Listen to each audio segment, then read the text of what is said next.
Hello, this is Captain Alexander, and welcome to my whenever stream of Final Fantasy XIV.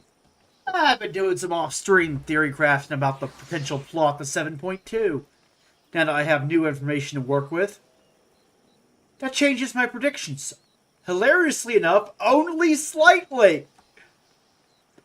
You know what's funny about this? You would think that some of the lore drops and the live leather would change my Data Alexandria prediction, but it kind of doesn't. It, in a lot of ways, it almost reinforces the damn thing. No, seriously. Look at this chick. I think that's the female Rogadin. That's the new friend slash tech girl for Gulu Jaw, the little lizard kid. And she's wearing a lab coat. That's what That's what it looks like. It looks like the hands of a female Rogadin, and she has the same hair color as the other chick, the tech chick. So I can't remember her name. You know, the one at the end of 7.1 that was just like, here's the recording. You know, if I remember right, she was a Rogadin, right? Yeah, I think she was. I need to find a clip of 7.1 to refresh my memory. Well, I could do that in-game. Yeah, I could do that in-game real quick. Because I'm going off of memory here, but let's just head to the end real quick and take a look at that. I need to see her again, you know?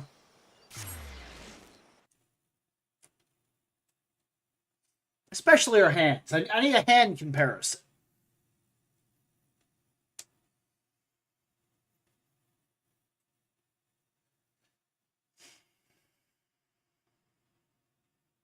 Hand and hair comparison. I need to basically see her backside. Which sounds incredibly lewd. Don't get me wrong, I am a lech. But no. For actual genuine research purposes, I need to see this woman's backside. I am trying to ascertain a person's identity, fictional though they may be.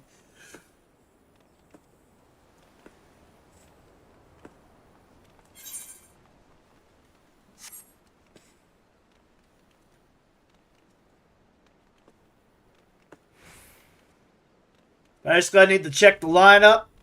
All these ladies are looking similar, and one of them stole my fucking wallet.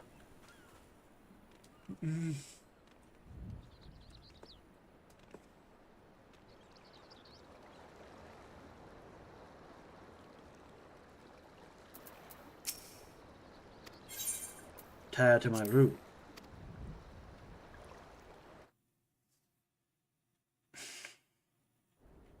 Okay.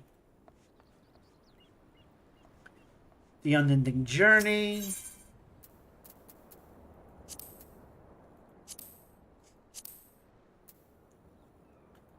Crossroads. The Warmth of Family, I think. Is it the last one?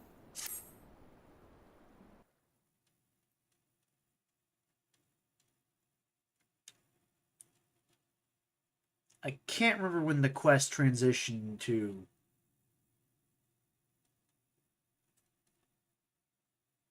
It's either the end of this quest or the beginning of the first one. Oh, nope.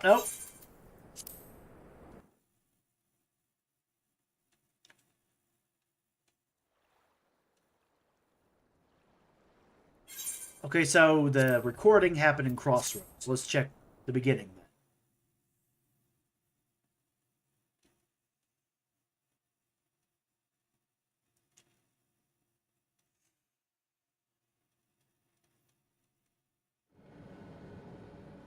Oh, there we go. There was a mountain of data to sift through, much of it Nope, different hair color. She's an Elizin, I think, not a Roganin. So it's a completely different person. My memory's off. That's the problem with some of these character models. They all look the same. But it will take time to fully decrypt everything that piques my interest, so To answer our immediate question, I've been concentrating my efforts on This the was the audio only save other citation person- Jar herself. This is the only other person I could think of, you know, that would even be techie. Like, sorry, it's just my memory's off. It's like every one of these fucking characters blends together into a blob after a while. It's like, yeah, minor character, blah, blah, blah, blah. Okay, so, yeah. It is not her, which is good news for my theory. Just wanted to make sure. Because it's like the only other person I could think of. It's like, wait, that haircut looks familiar, but was the hair that color? Was she a Rogan? I wasn't even paying attention to the race of the character. I'll be honest with you, I was not paying attention. I'm like, blah, blah, blah, blah, blah, kid, don't care, blah, blah. You ever just, your brain just tunes out the plot because it's like, get on with it. I don't care about you. I don't care about, I don't know, something interesting. So, yeah. That is not her. So this is a female Rogadin with gray hair, with the same haircut as the, or similar haircut as the other chick, but it's a completely different person. A brand new character. Okay. Yes. That's what I like to see. Because it was the only other, I swear I saw that haircut before. You gotta admit, from the back, I'm like, that's the only part of her I remembered, other than her voice. Which wouldn't be in a screenshot, you know? It's just like, I swear I've seen that haircut before. Was the hair that color? Wait. Was she a Rogan? Was she? She was kind of tall. But other races are tall. That's definitely the hands of a female Rogan, it looks like. But that's... like, I don't know. I'm looking at details of the screenshot and not the actual game itself that's already happened. Because my brain's just like... I did the patch once and blanked her. Woo! So I'm like, is that her? Okay. So it's a completely different person. Whew! I was worried about that for a second there, because I'm like, if this is the same chick as the one that was guarding Gulu Ja, then, this could be a red herring. But if it's someone new, like, yeah, it's like, okay, it's someone new. It's clearly someone else. As for who she is, I'm assuming it's a she. Or it's a really effeminate looking dude. It's like, it's hard to tell from the back, from this screenshot. But it's clearly someone new. Someone new in a lab coat. A new character for 7.2. I just needed to check that real quick. My brain was like, I could have sworn it's her, but the only thing that looks like her, my foggy memory is the haircut. And sure enough, I was right. The only thing they have in common is the haircut. Hair color, off. Race, off. Okay. So it's a completely different chick that's into tech.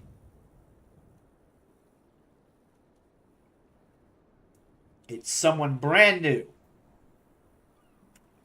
Well, this allows me to take the gloves off a bit more. This allows me to speculate about what we might actually be up against.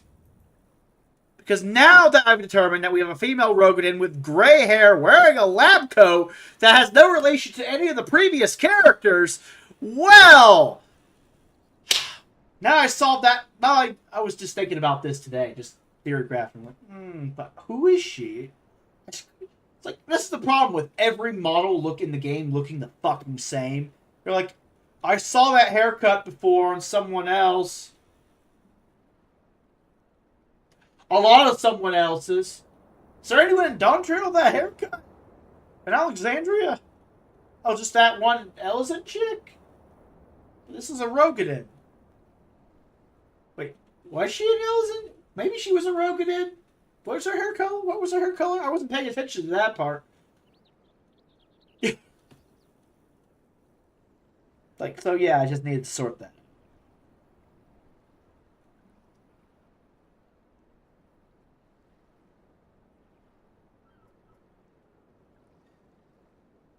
But you know the characters are getting forgettable and poorly written when your brain is literally like, was that person the person I thought they were someone else entirely because every character is the same. Ugh. To be honest, that's fucking annoying. This is why bad characterization is actually bad. Everyone's the fucking same. They all blob together.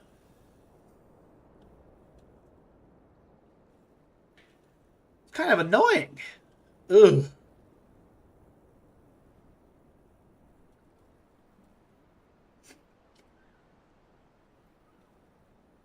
But anyway, yeah. Oh, a female mad scientist chick, you say, with gray hair.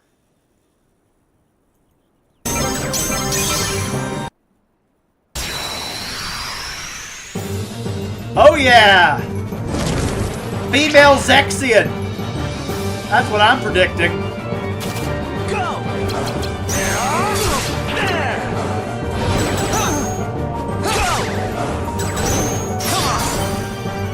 So, yeah, female Zexian.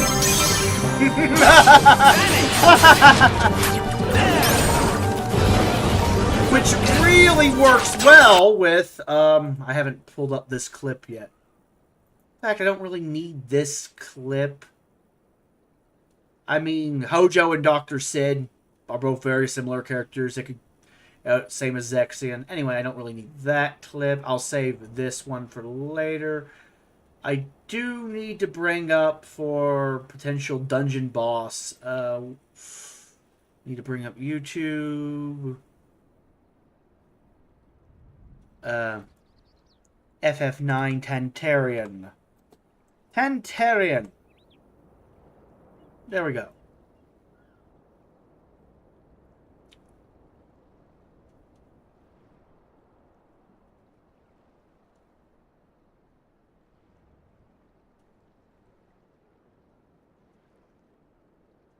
Okay. Is there commentary on this one? I just want to see the boss footage. Oh, they're doing this on this too. Ballsy.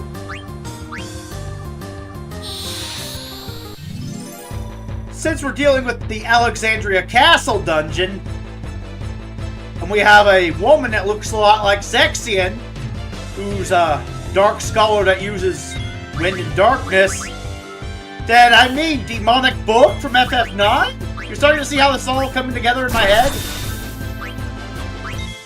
As I've been found! Yay!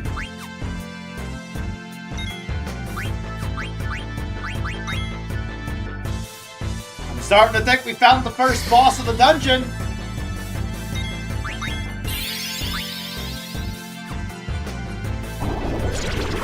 Good old Tantarian.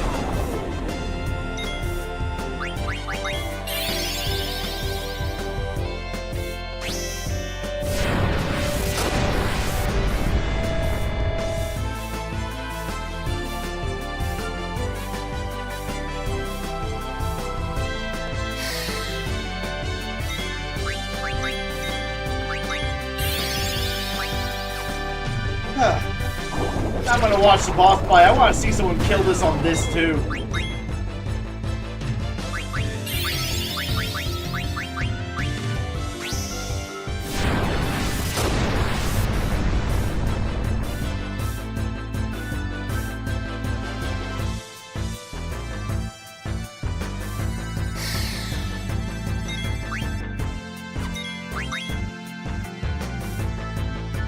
Ether. Oh, I see. They're slowly building up focus until BB can just one-shot the damn thing, in theory.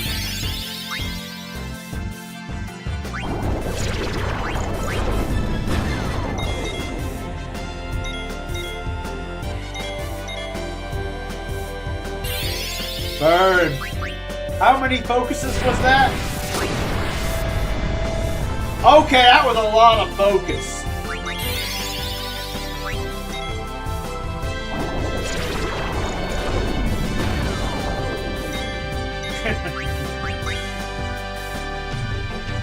I suppose focus stacks. I haven't really tried that. Focus stacks, huh? You know, I was thinking about redoing my FF9 playthrough because of Dawn Trail. Focus stacks here, huh? have an idea for that playthrough when I get around to it. It'll probably be after 7.5's out.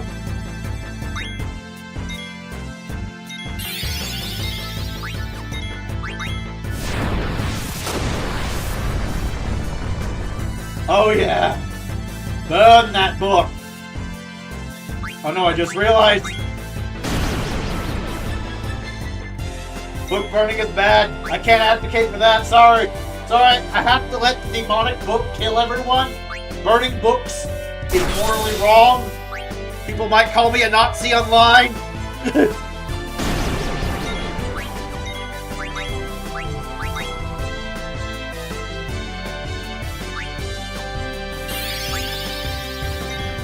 Sorry, I don't want to get canceled. I have to let all of Alexandria get lethal paper cuts.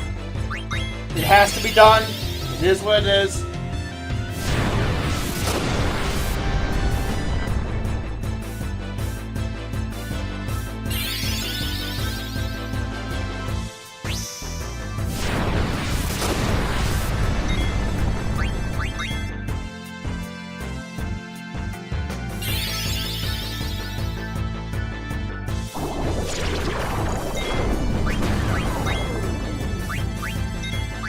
I want to see him kill it. Come on, kill it. Come on, random guy I clicked on. You can do this. Oh, 3K. Over 3K.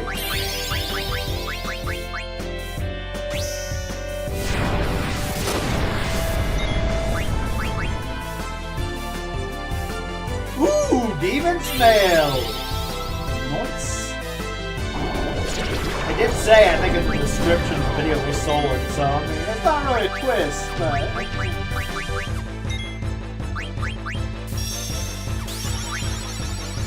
Lucky bastard. Imagine getting what you need in a single run of FF9. Imagine not redoing bosses over and over again to steal items. Literally could not be me, sadly. Seriously, my stealing luck in this game is ass!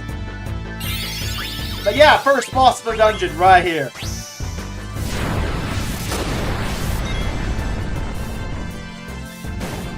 And the book has been burned. Steiner's getting cancelled on Twitter by moderates on both sides.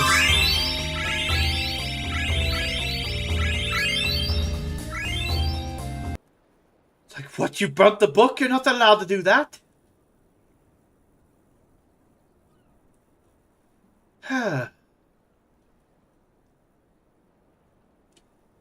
So, yeah.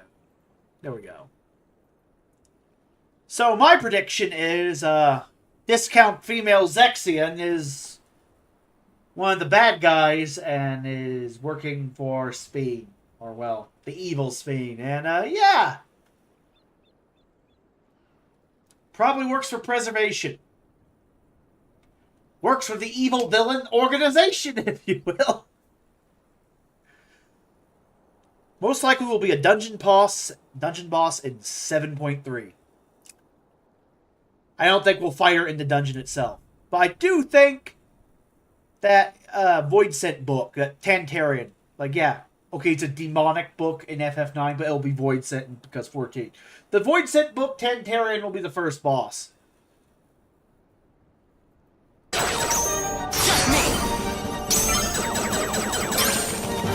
Be a bit of a teaser for the chick in the screenshot. I mean, imagine the chick. This chick could probably do some of the same things Tantarian can do, and some of the same things Zexion can do.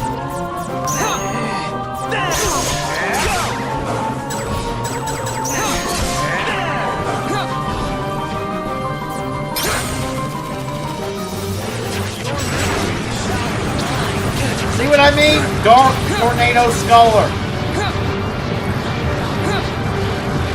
Go! Go! There! So, yeah. Tantarian, first boss of 7.2. Female Zexian, one of the bosses of 7.3. Okay. I think we established who I think she might be. I could be wrong, and she's just some random Alexandrian scientist. Knowing this expansion, it could go either way. We just decided to introduce a character one time to explain how Neo-regulators work, and you'll never meet her again. Why did we waste the time doing that? When we could have, I don't know, the Elysian chick that I thought the other chick was? Explain the same thing, considering she's the tech genius of Oblivion? Who knows? We wasted the budget to annoy you. To annoy theory crafters who want a good plot. That Cat Knight guy specifically. Fuck him. We have no idea who he is, but still fuck him. I sincerely doubt that, but I mean... I mean, I'm just saying, that's the jaded cynic interpretation. Like, they're never gonna do your theory man interpretation. Okay, fine. It's a random person. That doesn't matter. Moving on. Red herring! Woohoo! May not be the chick I originally thought. Because, you know, my memory was faulty. But it's still somehow a red herring. It's like, ha ha ha ha ha ha, yeah. You thought someone new and cool was showing up. This is Dawn Trail. You're not going to enjoy yourself. Oops, not Soul Cage. Where was the, frick? Oof. There we go. This one. So we have Tantarian as the first dungeon boss.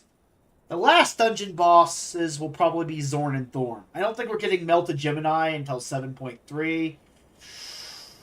But as a boss. But yeah, Zorn and Thorn, at the very least. The Jesters of Alexandria. Not to be confused with the Jongleurs of Yulmore.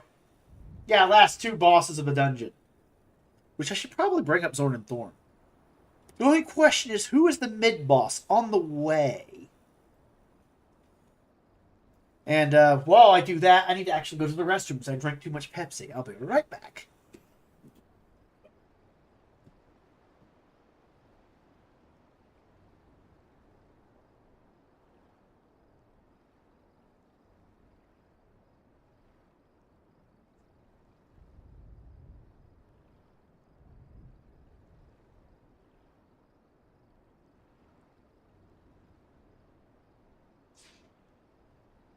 Oh.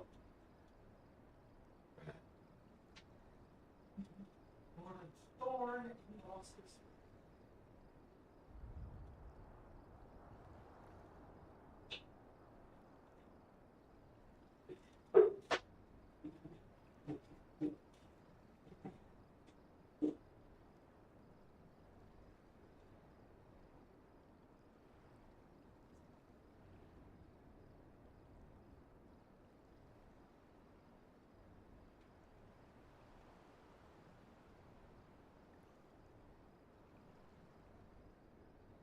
Oh, anyway.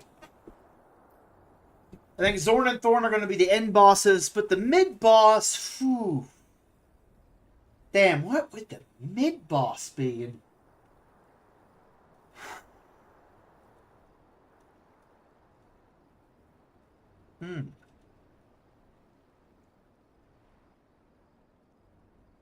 Though, to be honest, Tantarian's probably the mid-boss, and they show the outside of the castle, too.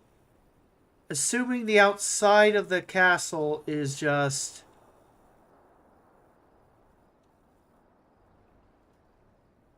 of the keep. Assuming the outside is part of the lead-up. Crap, はい。調整を行いますので、はい。 Yeah. Assuming the lead up to the first boss is just... I mean, it looks like there's purple there. Well, that's Electro. But the point is, yeah, this could be the lead up to the first boss somehow. Like, the boss is guarding the door to the Underkeep. In which case, what would be the literal door boss to this place? Because, I mean, they separate it into 3 biomes, and it looks like the basement area... Oh, this looks like a boss arena, too. This is a boss arena. So, yeah, this looks like the...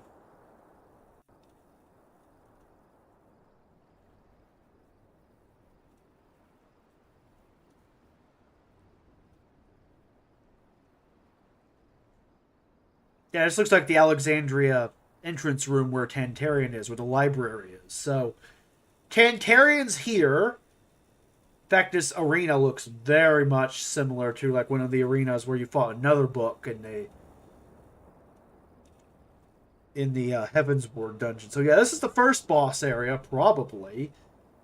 Because I don't... So yeah, the lead up is to this. Like, this is the front door boss. So Tantarian is the first boss, most likely, based on placement of Tantarian in the actual dungeon. And even though it's a different layout, if I was placing Tantarian anywhere in FF9 Alexandria Castle themed dungeon, it would be in the entranceway, since you can't really go into the side area to the library. And so just make the entranceway very library colored, and you put Tantarian there. So that's first boss. And so the second boss would be where you would fight General Beatrix in the actual game, but she's the trial. So who is in that second spot? Do they bring back Otis or something? Would they do that? Would they bring back Otis? Like a corrupted Otis or something. They brought back Spain. Would they bring back... You know, I say it out loud, and I'm like, yes, of course they would bring back Otis. They brought back Spain, so bringing back Otis as a bad guy? Yeah, Otis is the second boss, isn't he? It's Otis. That makes sense, actually. No, it's Otis.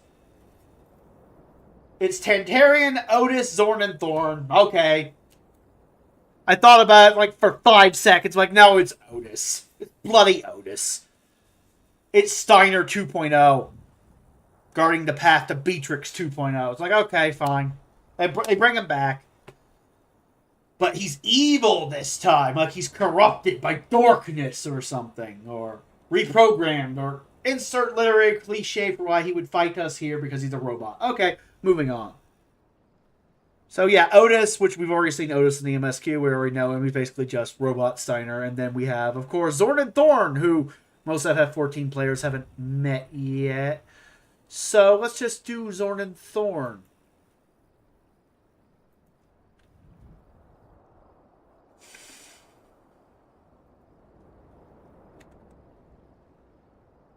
FF9, Zorn and Thorn.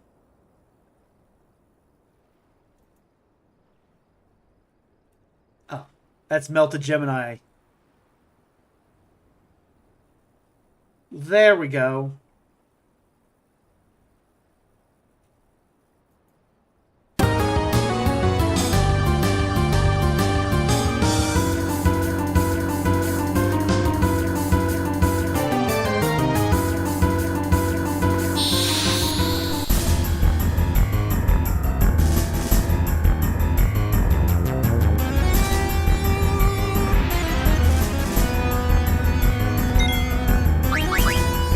Zorn and Thorn, baby.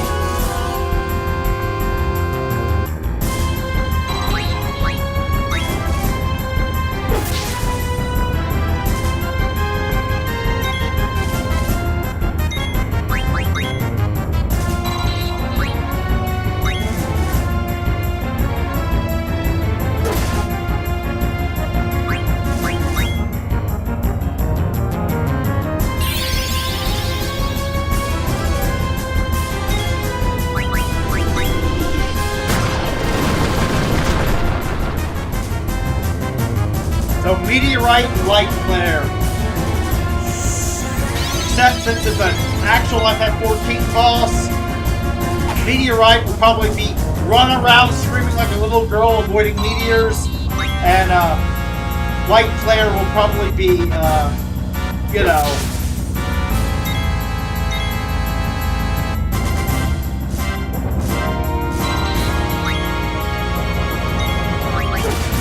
I don't know, get out of the way of Thorn. Like, move out of the way of the pink guy, otherwise we get vaporized. Like, he...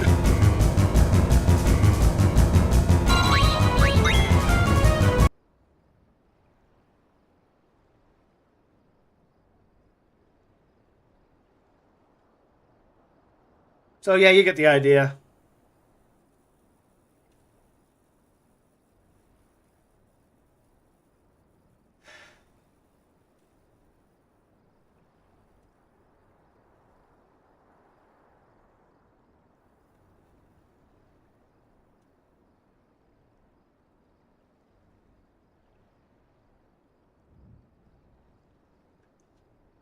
Anyway. So. Yeah, Zorn and Thorn at the end, in the basement area.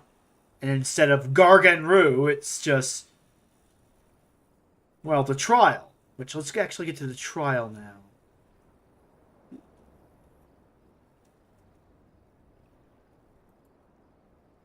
There we go. The trial. Beatrix!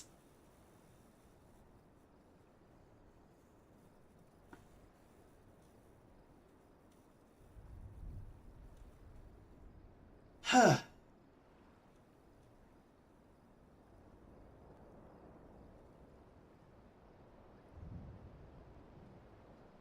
Though, considering where this is placed...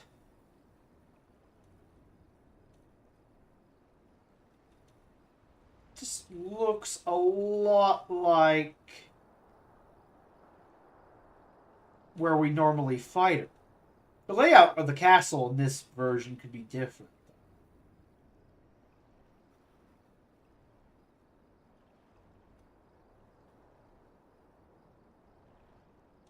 But there could be the outside area of the Underkeep as well, in which case you fight Otis as the first boss, Tantarian as the second boss, somehow, and then Zorn and Thorn is third, because I still think Zorn and Thorn are the last guys.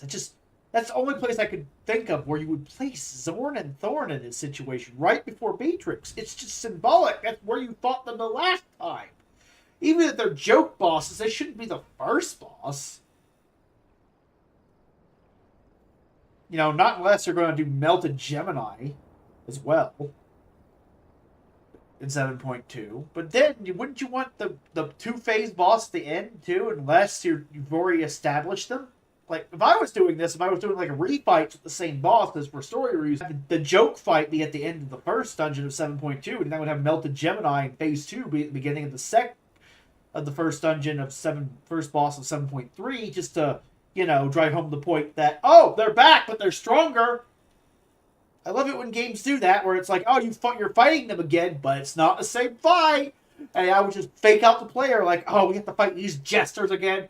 I'll beat them the exact same way I did last time. You know, Phase 1 be exactly the same. But a bit easier, because gameplay mechanics, you're like, this is even easier than last time. This is too easy. This is too easy. It's the first boss of the dungeon, but it's too easy. Uh-oh. And then you get Melted Gemini. That's how I would do it, just to fake out players. Like, ha ha! You thought they were going to be the same! Phase 2. First boss, Phase 2. Why? Fuck you, that's why.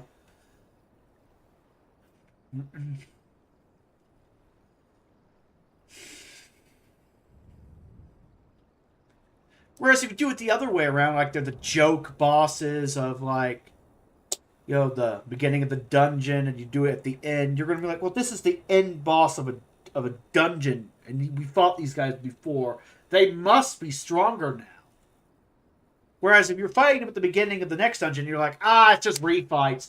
How lazy, SE. You didn't do anything new. You maybe gave them, like, Phase 1, like, one new mechanic, and it's so boring. I know it's an MSQ dungeon, they're meant to be easy, but where's the fun? Did they just turn into Melted Gemini? And then you fake out the players. Like, did they just go full Melted Gemini?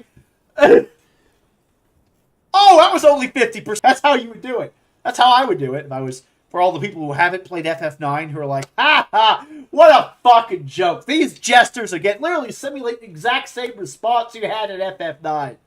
like, ah, what a fucking joke. These jesters again. Square Enix, such kidders. I'm gonna vaporize these mother... Did they just fuse together? Oh, fuck.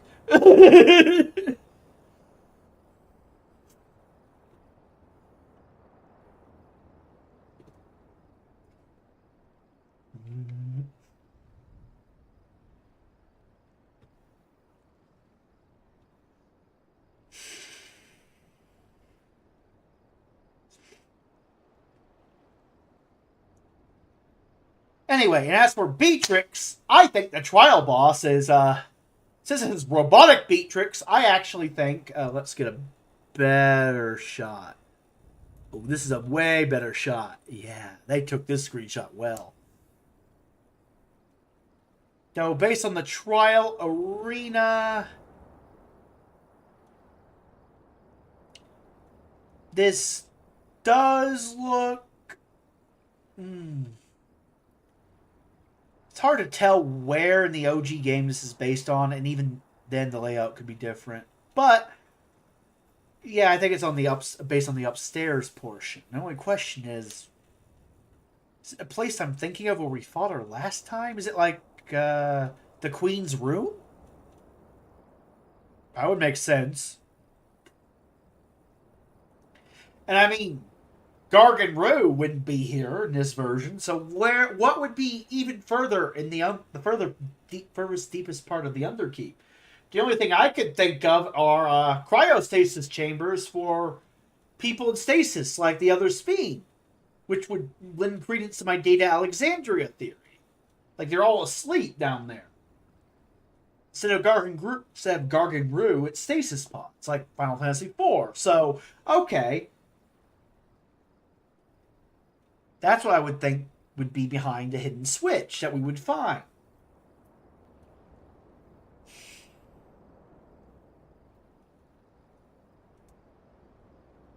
Either that,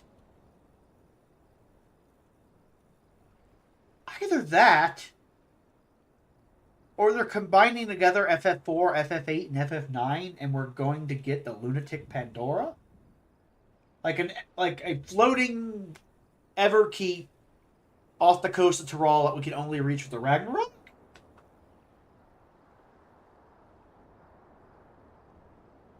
So it's either Stasis Chambers or Lunatic Pandora. Or I guess it could be both, weirdly enough.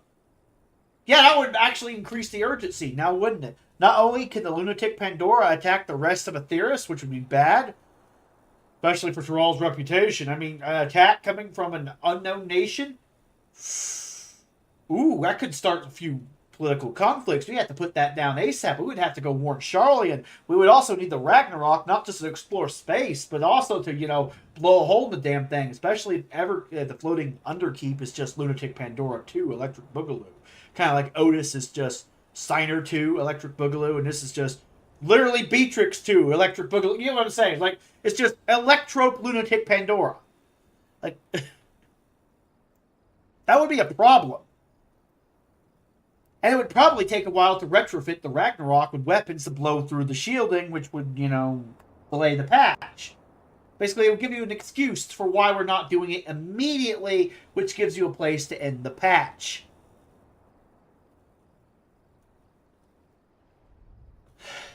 Whereas the stasis chambers, if it was just stasis chambers in a simulation, well, why wouldn't we just hit the off switch? I guess you could do the BS plot excuse like, well, we don't want to press buttons until the player's back in 7.3. I mean, we don't want to press buttons until we know what they do, even though they're clearly labeled in Alexandrian, so...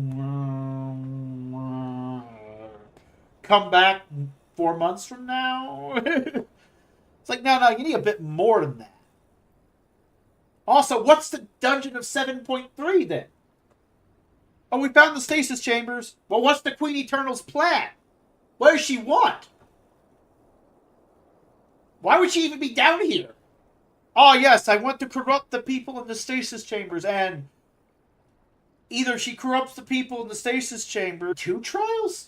Again, the placement makes no sense unless something happens that prevents us from fighting her.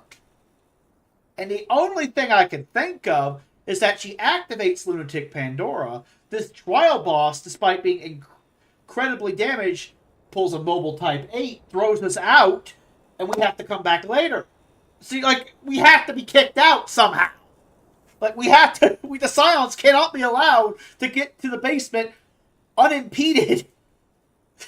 Otherwise, whether stasis chambers down there, something else like Lunatic Pandora, some other third thing, wherever she's after down here, clearly we can't get to it. Otherwise, there is no 7.3. That is just basically facilitate that.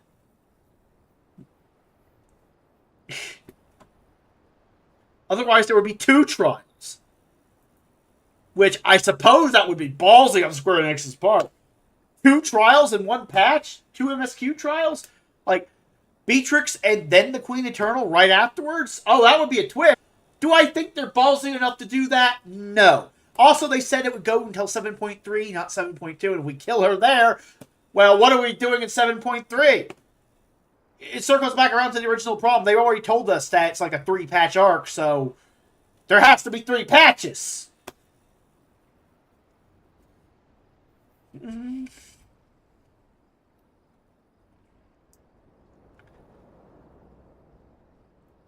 So, yeah, basically, well, we fight Beatrix. She kicks her ass. She basically goes full Beatrix and full Mobile Type 8 at the same time, kicks us out of the place. This place starts floating, and we can't get to it on foot. We need the Ragnarok. But it also has defense systems. We need to retrofit the Ragnarok with weapons. And to be honest, we're going to have to explore space while waiting anyway. And so, yeah. But that would probably get in the way of the space exploration now, wouldn't it? Unless Charlie had made another ship. Oh, I see. What if they made another Ragnarok, a Ragnarok 2, and Ragnarok is the one we take into the Lunatic Pandora because old favorite, but we get the Lunar Whale for the expedition into space. Like, the Loporrits have made the Lunar Whale with... Oh, that would actually work so much better for the... Makes perfect sense for that to be space exploration, and we're not using the Ragnarok again like Ultima Thule, we're using the Ragnarok for the MSQ. Okay. You could easily just have the Loporrits do that. Makes sense. Okay. I thought about it, like, no, it doesn't get in the way of the side content. It doesn't feel like a plot contradiction, because you can have more than one ship. In fact, not really a colony ship, but a terraforming ship would probably need more equipment than the Ragnarok has anyway. Whereas the Ragnarok was clearly made to ferry people back and forth to the moon and was altered to also go really, really, really fast and go to the end of the universe. So it's already borderline a combat ship more than a terraforming ship, if that makes any sense. It's like, it wasn't even meant for, like, it was made in a pinch for survival purposes. I mean, there's a second half to survival other than fleeing, and that's fighting. So, Ragnarok's clearly a battleship in waiting, just like FF8. So, no. It's sleek. It looks like it could have some guns on there, maybe some grappling claws like the source material. No. You could easily do Lunatic Pandora with the Ragnarok and then just have the Loporrits make the Lunar Whale its own thing. Like, yeah, no. We could have the Lunar Whale and the Ragnarok at the same time, easily. Okay. Because, I mean, there's still got to be some... I mean, how did Hydaelyn get some of that shit to the moon anyway? That is technically a plot hole. I guess she could have just teleported? Or something? But, I mean, how do you get the Loporrits up there? There had to be some sort of... Look, there just had to be like a Loporrit colony ship of some sort that they could modify for space exploration, is my point. There has to be something. The Lunar Whale has to be somewhere. Mm-hmm. And that makes sense. Just delegate that to the side content because people are sick of FF4 and the MSQ. It's like, especially if they bring Zemus into this, like I'm thinking, like, oh, we're going to use the Lunar Whale for the... Oh, we're using the Lunar Whale for space exploration. Never mind. We're saved. We're using the Ragnarok again. That was the cooler ship anyway. That's how I would write it. But anyway, yeah, let's go into the boss mechanics that this general might have. Let's take a look at some of the crazy shit she probably has access to, because those pauldrons, they look like missile launchers. And when I think bronze missile launchers, I think this attack. Total annihilation, baby! Finally found a good clip. See what I mean? Bronze missiles. Oh, that's the boss mechanic right there.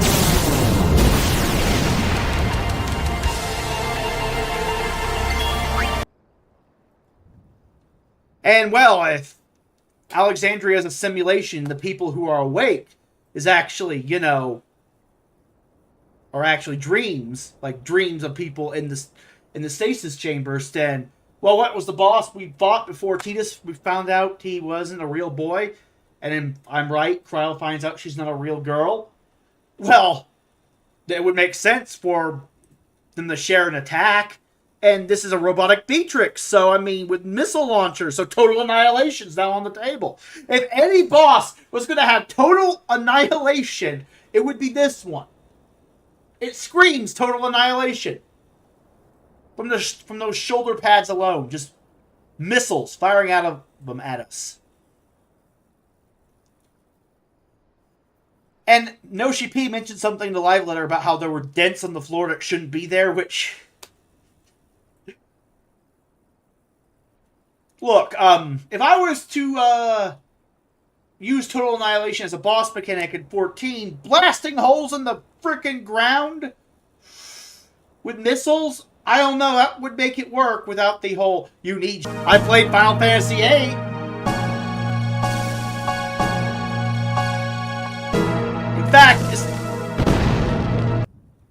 In fact, Fujin and Raijin and Zorn and Thorn share similar energy, so... Imagine if we defeat Zorn and Thorn, they run off in a cutscene, and it's like, hey, don't kill us, we don't want to die! Too powerful, run away! Security system! And then robotic Beatrix comes down. And that's how the trial begins, right after the dungeon.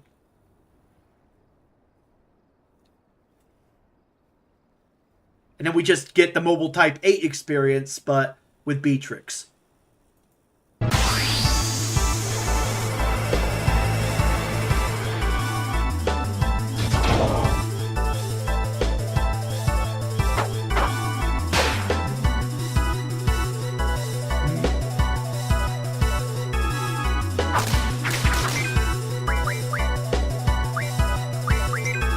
Okay, this is a fight.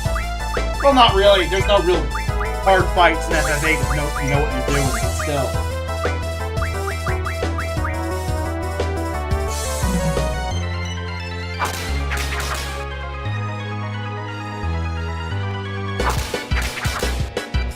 Imagine that being the sword slash attack, or a sword hit. Something like Thunder Slash from Beatrix.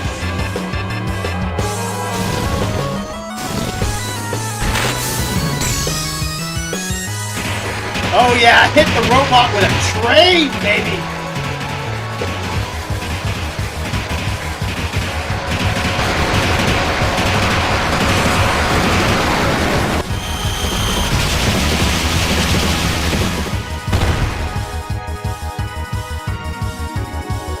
Wind homing laser from the bits. The floating bits.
Fucking love this boss. So cool. I love Lunatic Pandora. Can you blame me for wanting Lunatic Pandora / Giant Babil?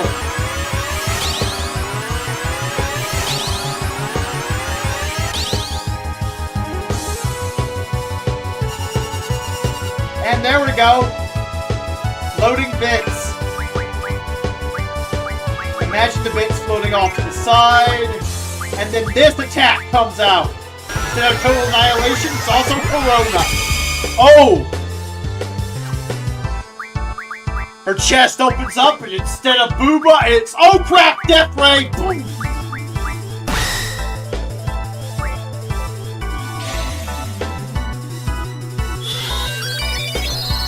And before you go, ow! The boobs are just there to entrance Cosmos' male prey long enough for him to stare right at the titties to get vaporized.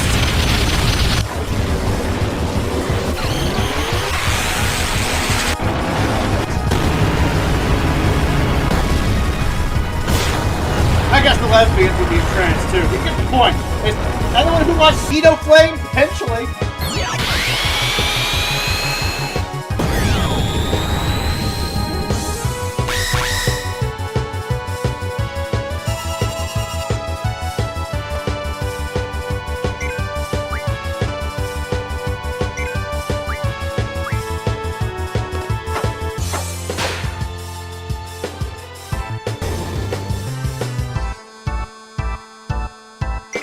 Oh, I got followed on Twitch. Potentially by a bot.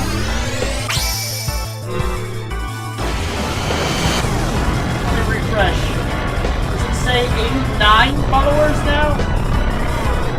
It does!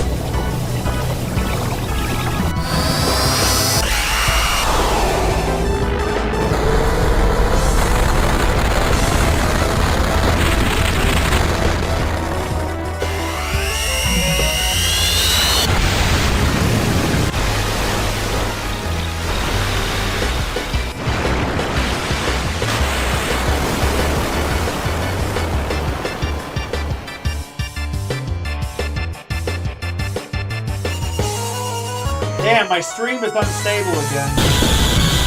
Oh well. Fucking boomer internet in this area, man. Boomer internet.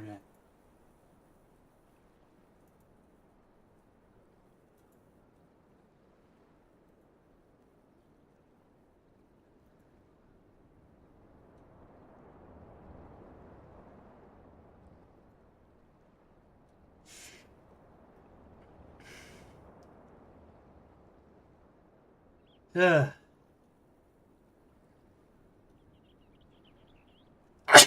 Oh crap, I need to sneeze. So yeah, that explains the bits up there, the pauldrons, all the different mechanics, but what about the Beatrix parts? The lady parts, the sexy maiden parts. What could Beatrix herself, the original, do to?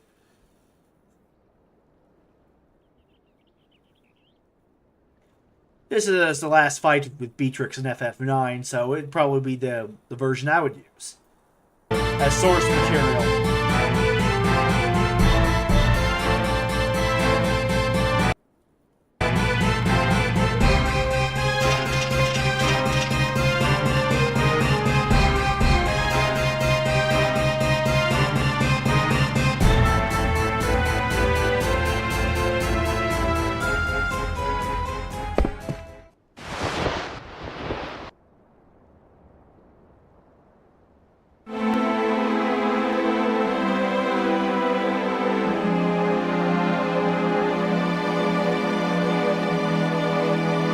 Skip to the boss fight, please.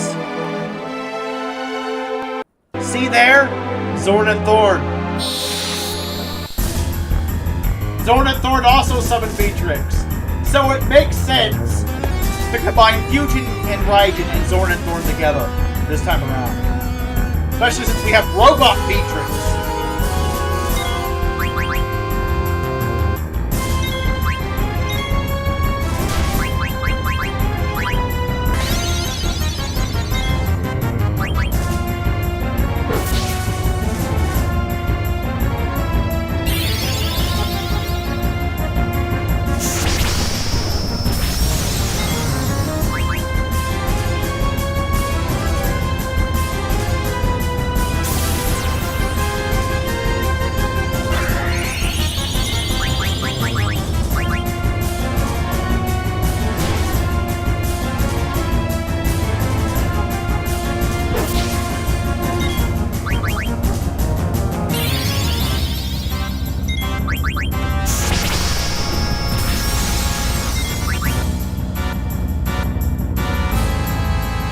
Okay.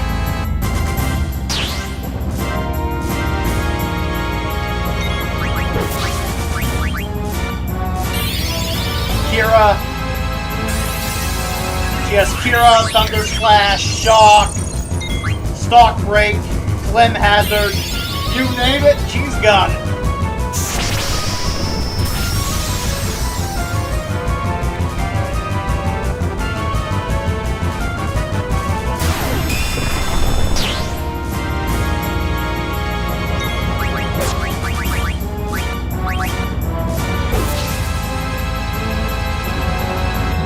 What? Oh yeah, this is Clem Hazard. Oh!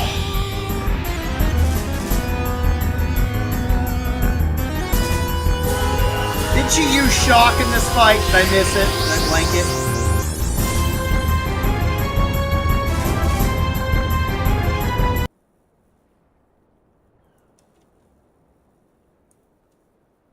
Notice how she's like, never step into this land again. I mean, yeah, you pretty much have to flee Alexandria after that point. But instead of fleeing the Underkeep, what if the Lunatic Pandora comes up and we're just ejected by Robot Beatrix?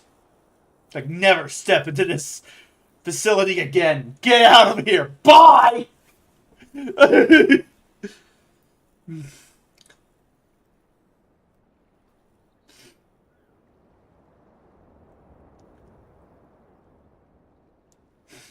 Hell, we could do, they could do it this way, where we defeat her and she manages to kick us out, but it overloads her and she just breaks down. So in 7.3, we could fight her as the last dungeon boss. She's weaker, and she has...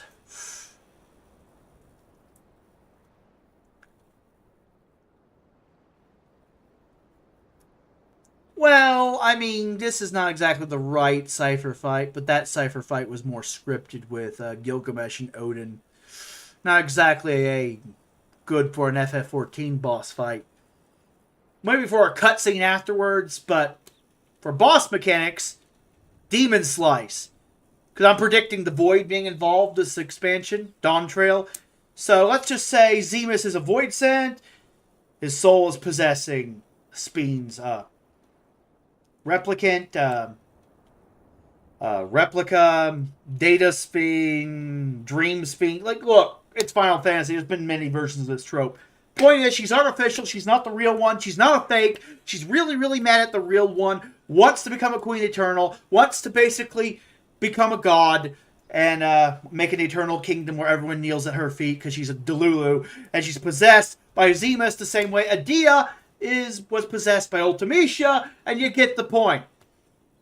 And I guess that would make Beatrix her knight. Her knight. Beat the robotic Beatrix, her knight. So if she has the powers of a Void Scent, like a high level Void Scent, like on tier with someone like Arden, but Void Scent, you get what I'm saying. Like Zemus is just a warrior of darkness, basically our counterpart from the 13th, corrupted by darkness. No. You get the idea. Red-haired Ardbert with void powers can corrupt people, including robots. And so some of her attack patterns just become demonic or void infused or darkness infused, and you get something like this. And she goes from lightning to fire, and you get, that's where the Megiddo Flame comes in, and like the second refight, and then you have Demon Slice here. Maybe a bit of Ravis, you know what I'm saying? Final Fantasy 15. Like, please, kill me. Programming overridden. It must eliminate all.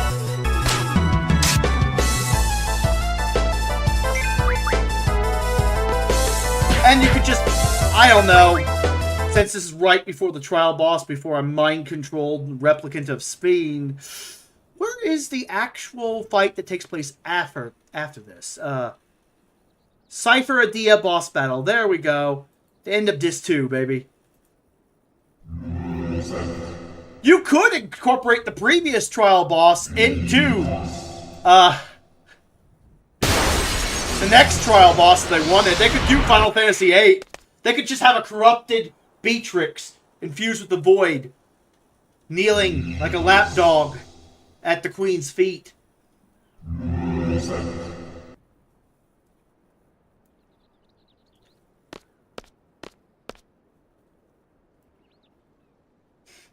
Effectively combining Cypher, Ravis, and Black Waltz number 3 together as a concept with Beatrix.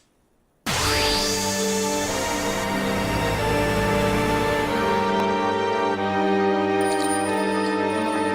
fact, you could have Premonition be the trial theme of 7.3 if they really want to go all in. Mystery Sword for 7.2, Premonition for 7.3.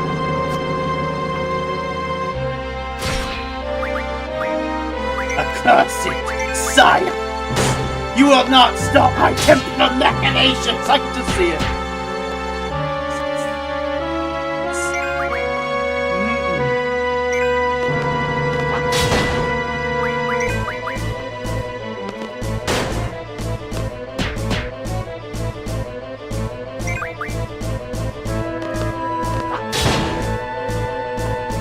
And that would be just phase 1. You just kill Beatrix again. Damn, I'm disgraced.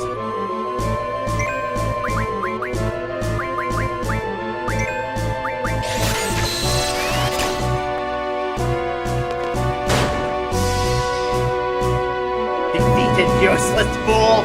Enough play! Silence must die and shit! Well, think about it. It's probably not gonna happen, but think about it.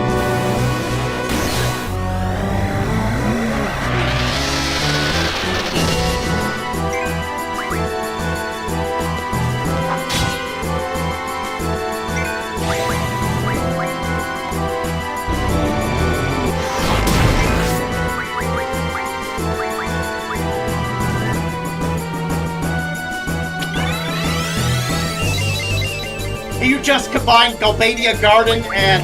Ooh, even better idea. Oh, hear me out. If the Underkeep is hidden in Living Memory and Everkeep, the upper part, is in Tyrol... Oh! Ragnarok still explores space, but... we combine Lunatic Pandora and the Battle of the Gardens together into one plot point in 7.3? Oh, it's never going to happen. But if I was writing this, oh, I have so many... Look, they should fire Yoshi P and replace it with me. I have a better plot, okay? Worst case scenario, I have a better plot. Battle of the Everkeeps.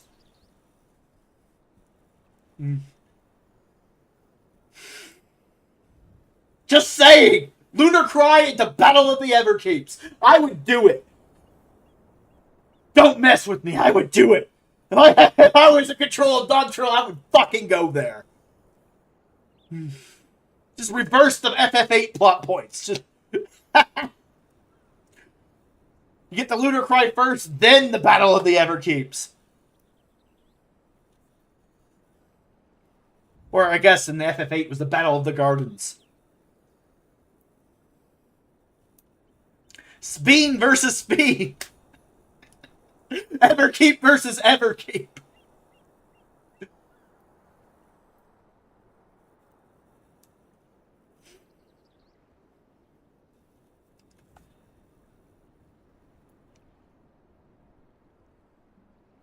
So yeah, this is a cool fight and all, but I have a need. I need to show off the Battle of the Gardens and the Lunar Cry I talked about. It's like yeah, FF8 Lunar Cry. And I haven't even gotten to the Void Corruption part and the Ravis shit yet. It's like, no, there's just so many potential ways this could go. Oh, I like this idea. FF8 Lunar Cry.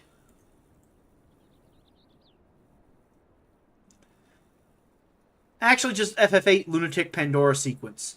The entire Lunatic Pandora sequence.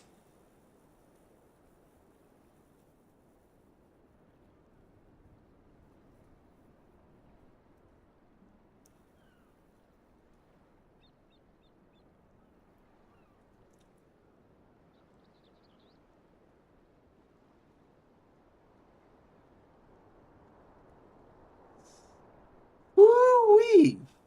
I just know I could have. Okay. Plot-wise, I could have written something better. The normies wouldn't even know about all the references. She'd be like, why are void sent falling from the red moon? Why is there a portal to the 13th opened by the gate key? Why is there a fucking Everkeep floating off the coast of Tyrrell? Why are void sent falling from the sky? Oh, there's 2 Everkeeps now? Battle of the Everkeeps? Yes! Doctrine is saved! Like, they wouldn't even know. Playing the other FF games, too much effort. Just wait for it to come into 14, you know? Like, yeah!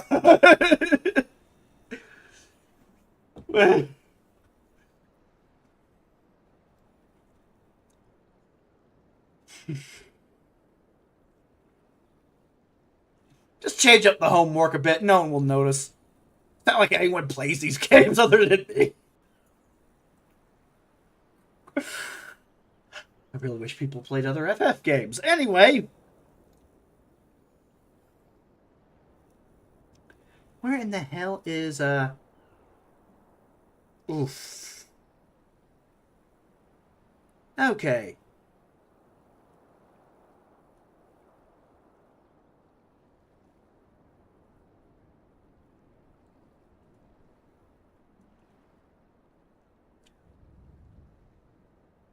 Yeah, this is the Lunar Cry scene I'm looking for.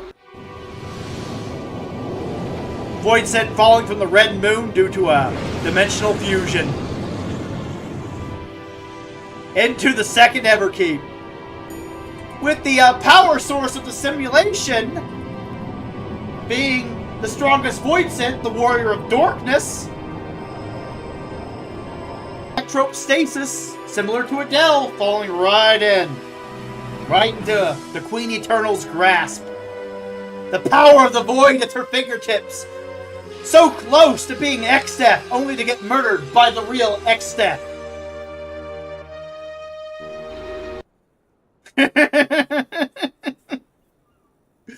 I'm just saying. Ooh, anyway, that chick on the right's hot. That person on the left, that boy. He looks like a blitzball. He looks like me.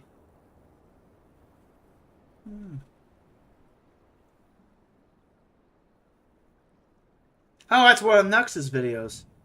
Oh, she's probably even more of a leftist than Zep. Never mind. The crazy part has kicked in.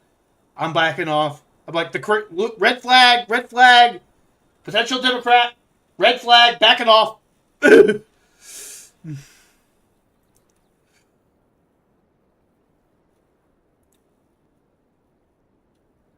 Could just be a random person for the thumbnail, but I mean, you know, it's like, there's lefties and then there's the one end of the horseshoe. Just like there's rightists like myself, and then there's Nazis, actual Nazis. Like, whoa. I'm like Asmongold here. I got into this for the video games. Whoa. Hold your chocobos.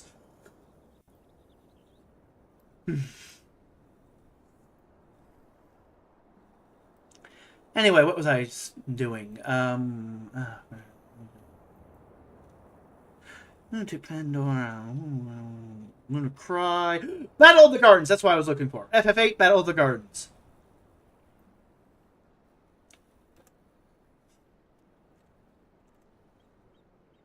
Oh, right there.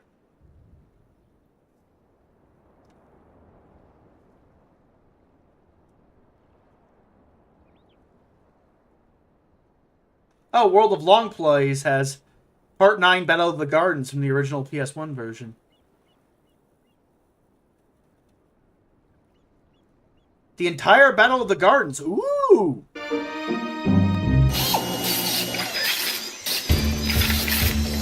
There we go.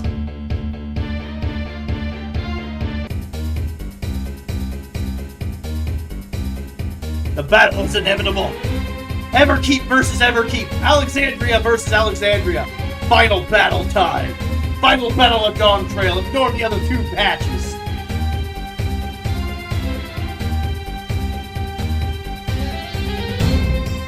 Would they actually... Look, if I was making this, since it's a dialogue tree, the Warrior of Light speaks in dialogue trees, if I was making this, I would just lampoon this and just have the Warrior of Light be the leader of the Force. It's just like, The Warrior of Light has to give out orders. And just like Squall, we don't speak much. We only have so many dialogue options.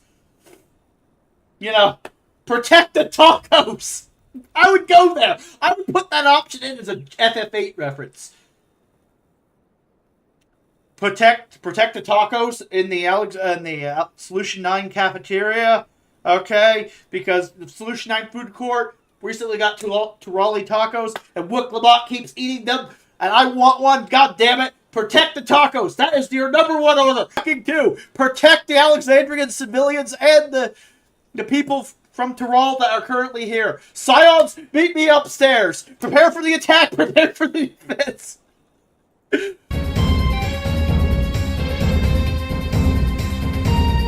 Feelings? Fuck that. I'm a soulless bastard. I'm Ginger. My feelings on this. No. Feelings have no issue here. I'm like Xenos. I just kill. Like feelings, I'll deal with those later.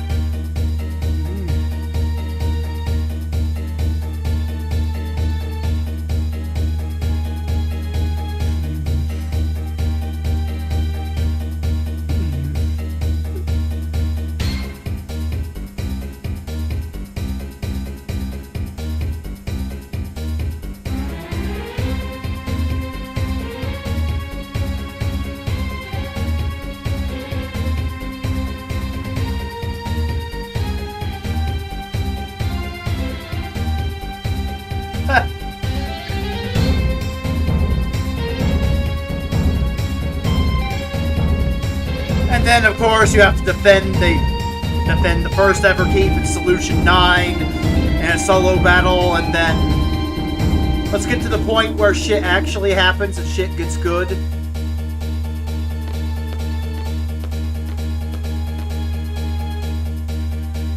Oh yeah, here we go.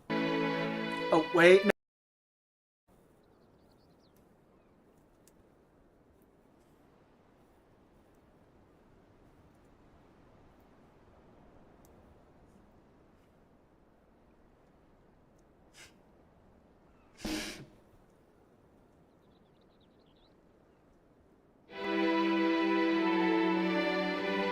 I mean, imagine this music playing. It's like everything seems FF9 until it goes FF8.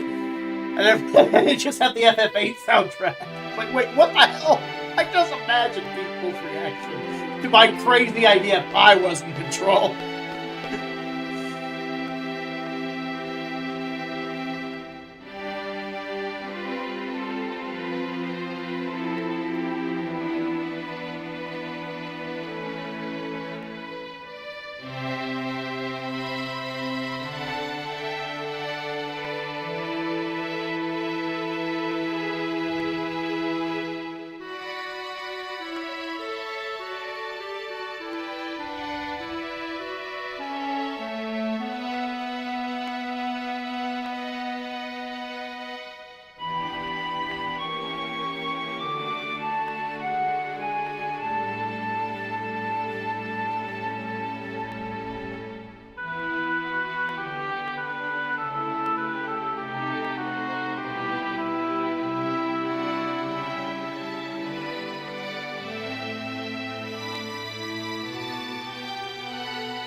And then, well, the dungeon of 7.3 would just be a mixture of Lunatic Pandora and Galbadia Garden. Mix those two together. But with Zorn and Thorn and Melted Gemini as the first bosses.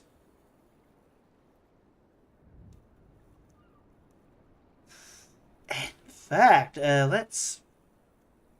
I would save Cerberus for like 7.4 or 7.5, you know, for like Insomnia references considering Royal Edition. So, yeah. Anyway. But I would have Melted Gemini be the first boss of 7.3. So let's do the FF9 stuff. Here. Let's just get rid of...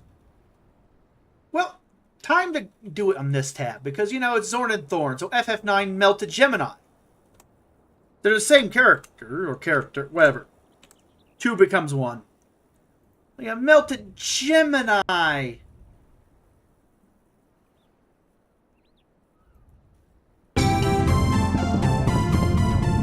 But instead of Ico doing it in a scripted battle,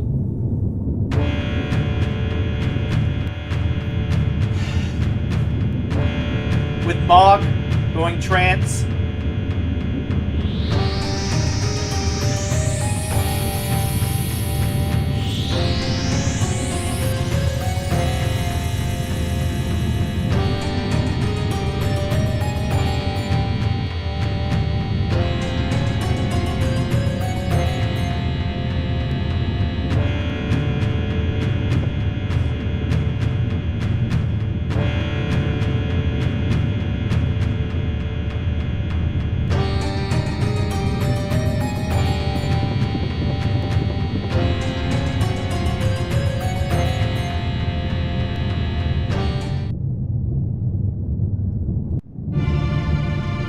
Oh, I know. Oh, I know a way to really deal with Wook Lamont without killing her off. Ooh, I have an idea. Reference dagger. Psychological trauma due to the plot of 7.2. Lunatic Pandora. Doesn't really obliterate, but severely destroys Tuliol. Papa City, no, I'll never speak again. And everyone's like, oh, thank the 12! Speed is the protagonist, antagonist we needed. She has saved the expansion. Finally, the cat shuts up for a patch or two.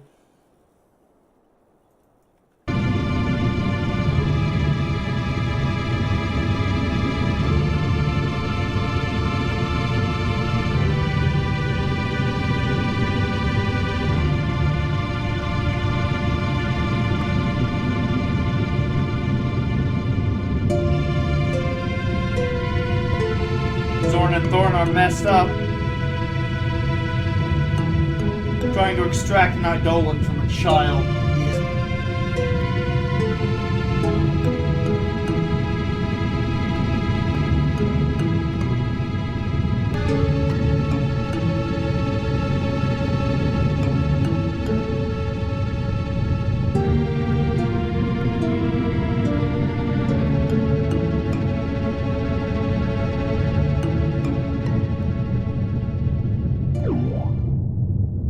Ah, there we go, Smog.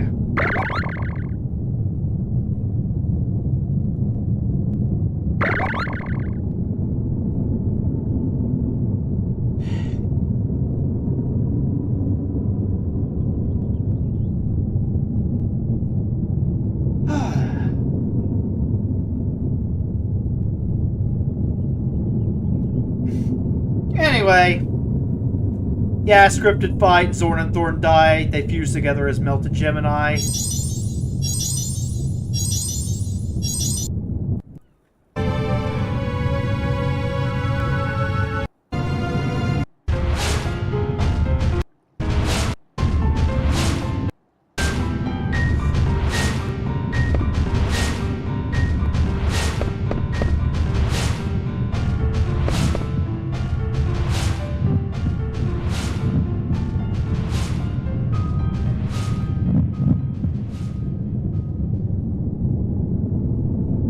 And since we're dealing with the Void and Void Scent corruption, Melted Gemini would be a Void Scent made out of Zorn and Thorn's remains.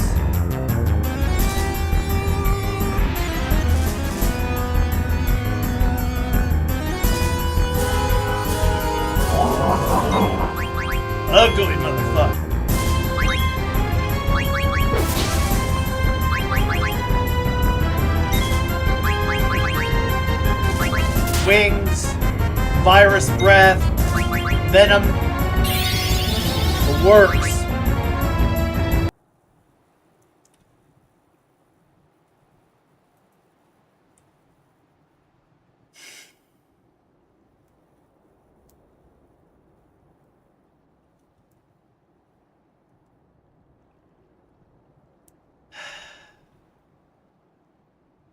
Okay.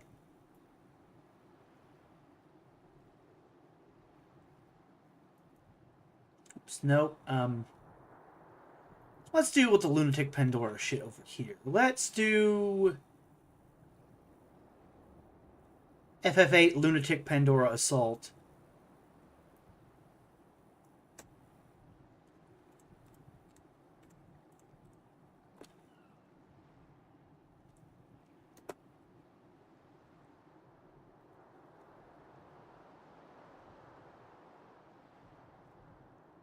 Ah, this scene.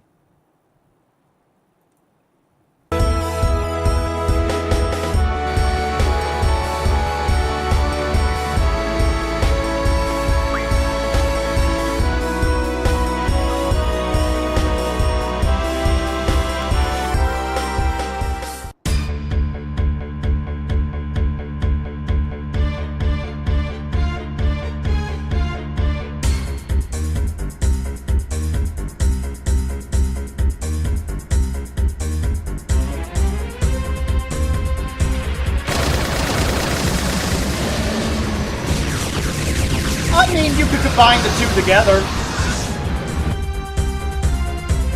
The shields are disabled by the ramming, and then you just have like a smaller Alexandrian vessel equipped with electro weaponry. Break through the damn thing, like Ragnarok does here.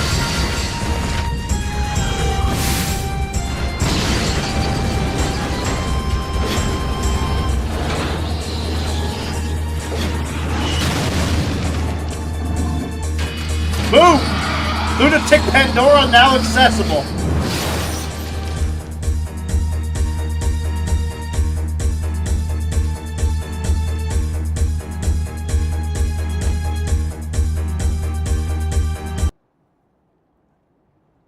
Then, of course, Melted Gemini be the first boss instead of Fusion and Raijin. Then, instead of Mobile Type 8... Well, actually... Ooh, if you really wanted to show off the fact that Zemus is indeed returning. Time for the FF4 references.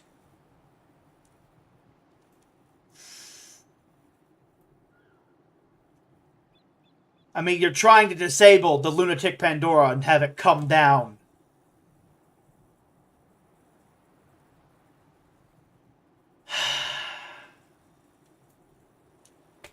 So what better way to deal with that than...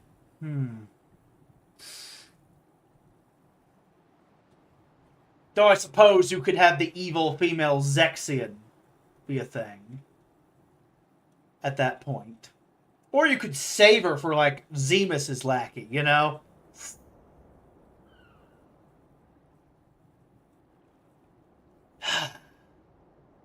Ooh-wee. I know. Wait a minute. Creative juices flowing. Ah, me trying to make a patch that will never exist because they're going to be lame. But hey... juices flowing. Creative energies way higher potentially than Yoshi P. Flowing. I know. Let's FF4. Ooh. You swap the CPU boss from the Giant of Babil. Yeah, Giant of Babil, CPU boss is the second boss, but you have it basically be an Alexandrian defense system similar to the Elegant ones, and it's not actually the core of the ship. But it is just the FF4. But yeah, the CPU is just Mobile Type 8, and you could have some of the attacks from Mobile Type 8 be given to the CPU. It's like, yeah, that would work. Anyway. And then you have FF4 3D Archfiends.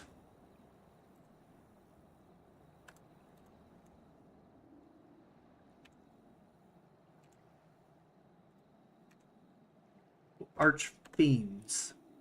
There we go.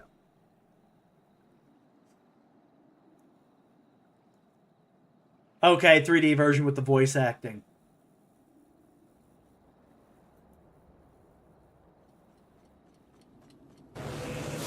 At last you've come. The giant cannot be stopped. You can.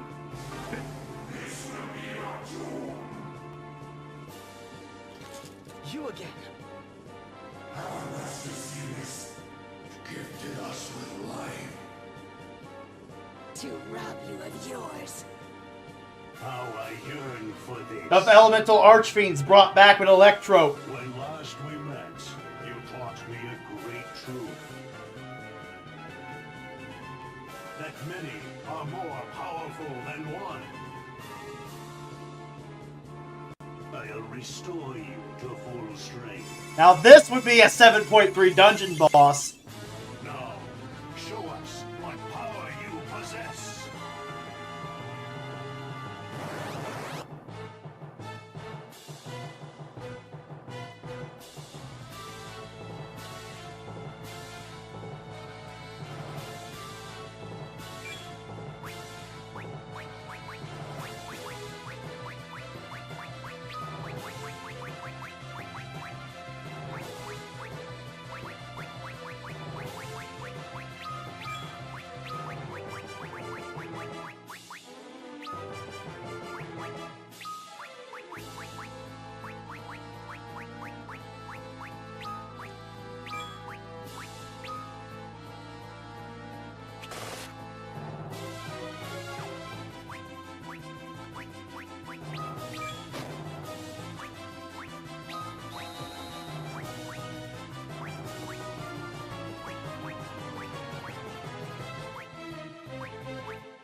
It's not as loud.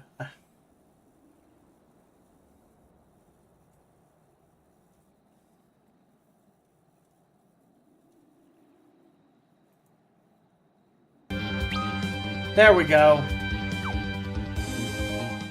Last you've come. The giant I love this scene. I'm watching it twice. I don't care.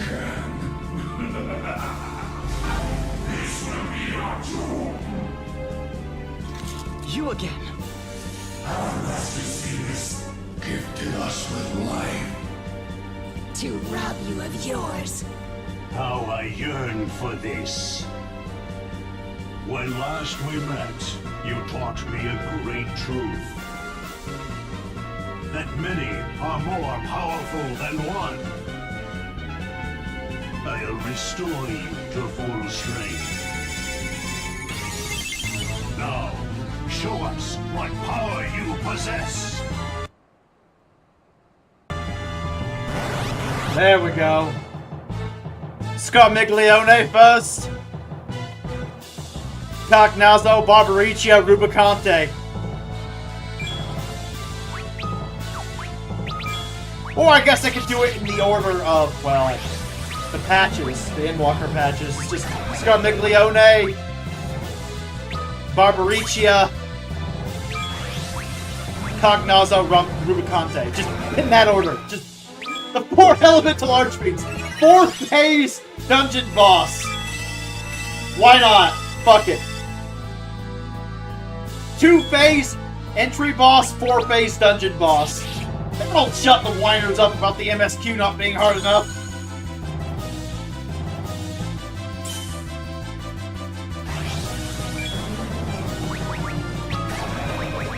And then you just have the CPU and Noble Type 8 combined together. That's the second boss. Laser Barrage. Defense Node Healing. Megiddo Flame. Twin Homing Laser. Corona. Why? Because fuck you, that's why. You want a hard dungeon? Here's your hard dungeon. Duh. That's what I would do. Then the trial boss make it even harder.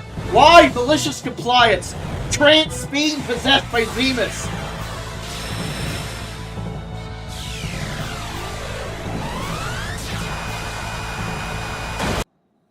Trance Fiend possessed by Zemus, boss theme premonition.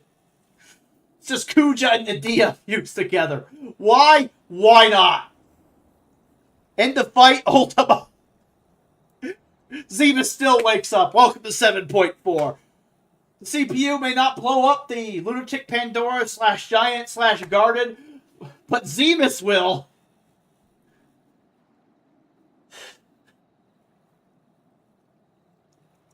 That's what I would do.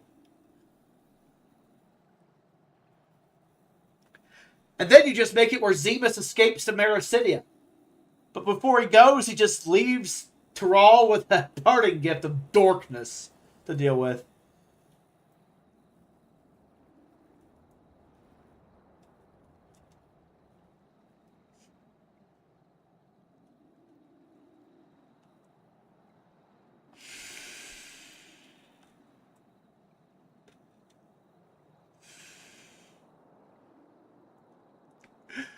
I would do a 4-phase dungeon boss and a 3-phase trial boss with a corrupted version of the Beatrix robot. Oops, wrong one. Wrong one again. There we go. Based loosely on Ravis and Cypher. Your Majesty, your precious crystal awaits you. To liven things up, I thought I'd take you on a stroll down memory lane. Of course, memories decay with time. Recollection 2, Electric Boogaloo. Or should I say Darkness Boogaloo in this case.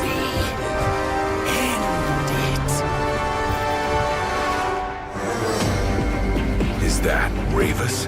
Or what's left of him? Keep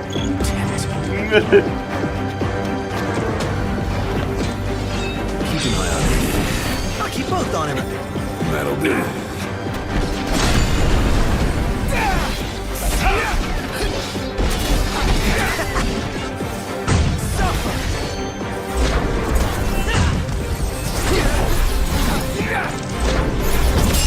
And yeah, it would be easier than this because we don't want it to take up the entire trial and don't want to actually make it an ultimate, you know.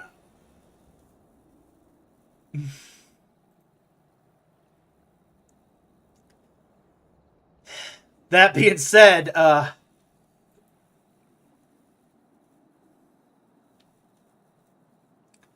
FF9 Trance Kuja.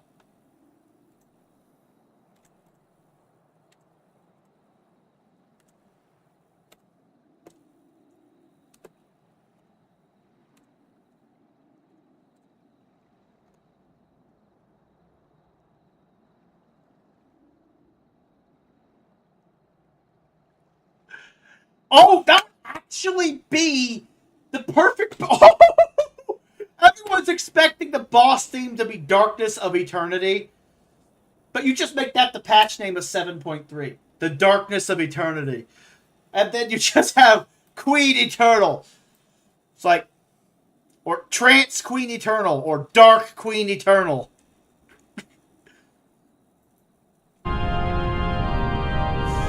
Possessed by Zemus, who's a red-haired Ardbert. Basically Arden.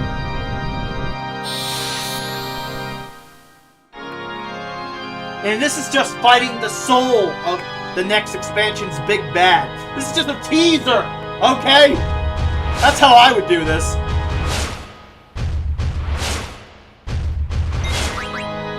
Like, we can't even handle this dude's soul. He just cast Ultima. He just cast Void Ultima. Boom! Without a thought. What are you supposed to do to that?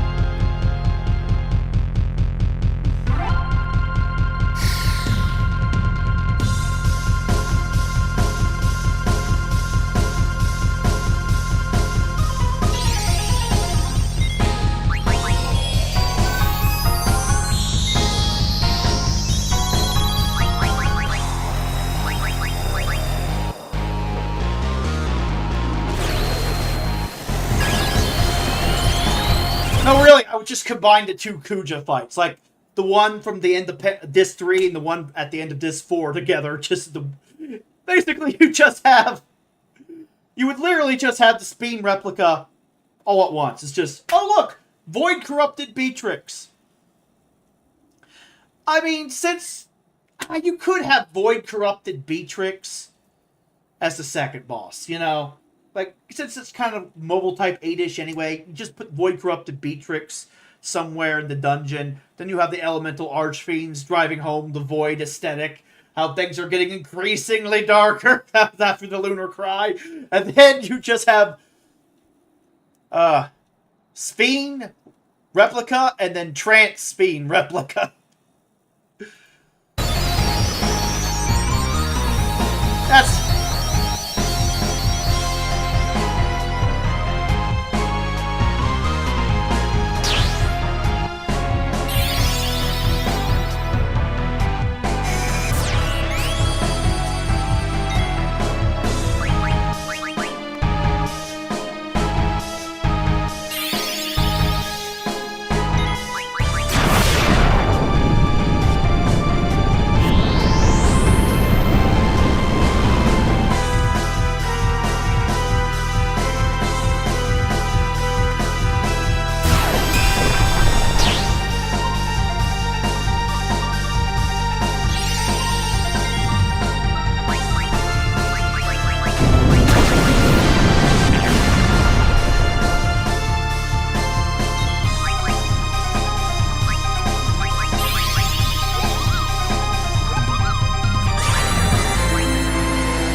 So yeah, 7.3 trial boss there. But instead of the Darkness of Eternity, Dark Messenger, I would save that boss theme for something like Zemus. And I would just go Premonition. Trial boss 3 was 7.3 Premonition. Because it's, you know, a teaser for what's to come. It's like premonition of what is to come in 8.0 for the world. It's like, if this is what this guy can do with a handicap, we're going to have to grind a few levels, aren't we? Come back later. Yeah.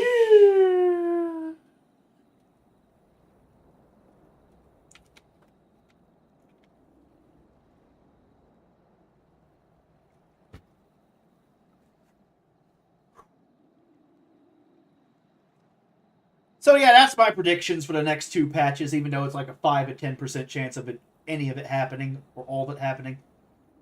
So yeah. My dungeon boss predictions, in summary, I should probably get off of this and just go to this. Yeah, this. That way, I could use this clip for people who haven't played the other FF games, and I can just talk out of my ass now. Makes sense, right? Anyway. My dungeon boss, my money is on Tantarian. Second dungeon boss of Everkeep. It's either Otis or, brought back somehow, but tainted. I wouldn't tease the Void shit yet. That would be too weird. Nah, you gotta play it straight, you know? So, I would. The mad scientist chick behind the Neo regulators is, playing around with Void crap. I would tease it, but I wouldn't go, holy crap, Otis was Void corrupted somehow. It's too early for that. Like, no. Save Otis for like 7.4 or something. Tragic end. So yeah, no. If I was making this, it would be the mad scientist chick with the gray hair. I'm calling it. She's a mad scientist chick. She's based, she summoned Tantarian from the Void. Void Scholar. There you go. That's all you need to know. She made the Neo Regulator. She's And she's a Void Scholar. Woo! Void Tornadoes as a boss mechanic. Dotantarian, Mad Science Chick, Zorn and Thorn, Trial Boss Beatrix. There we go. Then and beyond Beatrix is, well, I still stand by my Data Alexandria theory, so, stasis pods for all the actual Alexandrian citizens. Everyone outside's a fucking simulation, including Kryl. Poor little potato might disappear, worst case scenario at the end of 7.5 because reference. Anyway. 4 patches left, worst case scenario on the potato's doom counter. Because she's going to be forced to turn the damn thing off whether she wants to or not because of, well, the big bad. She's going to be forced to sacrifice herself. One life for one world. And it is her coin to spend this time. That's how I would write it.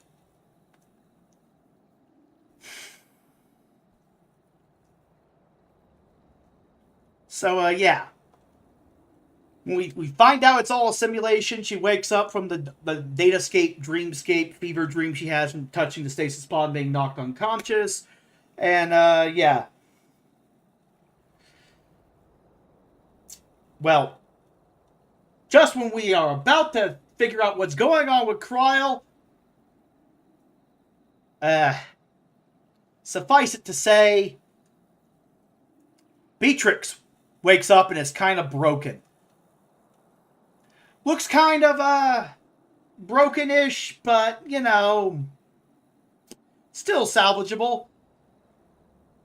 And she's like, I exist only to kill, I exist only to kill, I exist only to kill, I exist only to kill. Because reference. And then she just, throws you out of the facility. Which, at the time, all the dungeons taking place, unbeknownst to us, we are in the bottom of a second Everkeep. The real Everkeep. Or, well, the basement half of Everkeep. The other half of Everkeep. There's like, Everkeep was split in 2. Kind of like another plot device in another game. Or multiple plot devices in Final Fantasy, really. Anyway, Big was split in 2, and it is now risen up out of living memory. Which, as it turns out, was on Tural the entire time. It was in Tural the entire time. It was fused to Tural the entire time.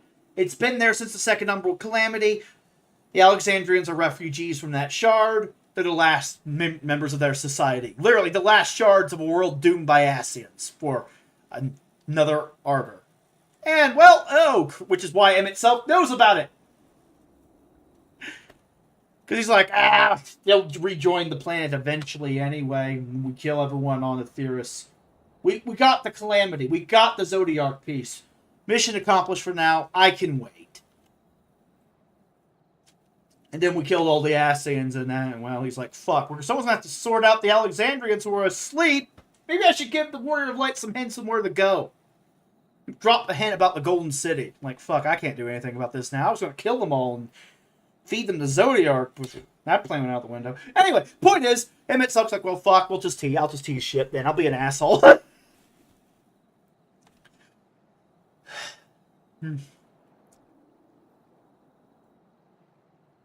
So, yeah.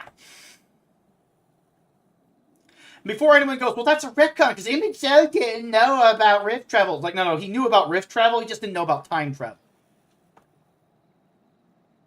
And I would argue that the Milala legends are the byproduct of time travel, and the Gate Key is capable of time travel, but like most of the shit Asm did and made, and itself didn't know about it. The Orange Key is a blind spot of his, and therefore he didn't actually know about that part. But he did know about Alexandria. That's how I would write it. Like, he didn't know what he didn't know, you know? He just knew the Alexandrians used some sort of weird Asm device to travel through space. He never thought it would actually take you through time, which I would have that be a plot point for later.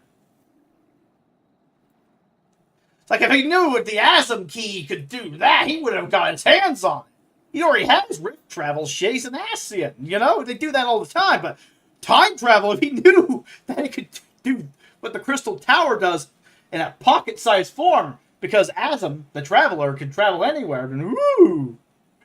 He would have got his hands on that. He would have yoinked that. But anyway, yeah, Everkeep just raises up. It gets a new designation.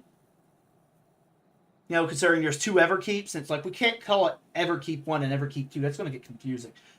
I know. We'll call it the Lunatic Pandora. Why is it called the Lunatic Pandora?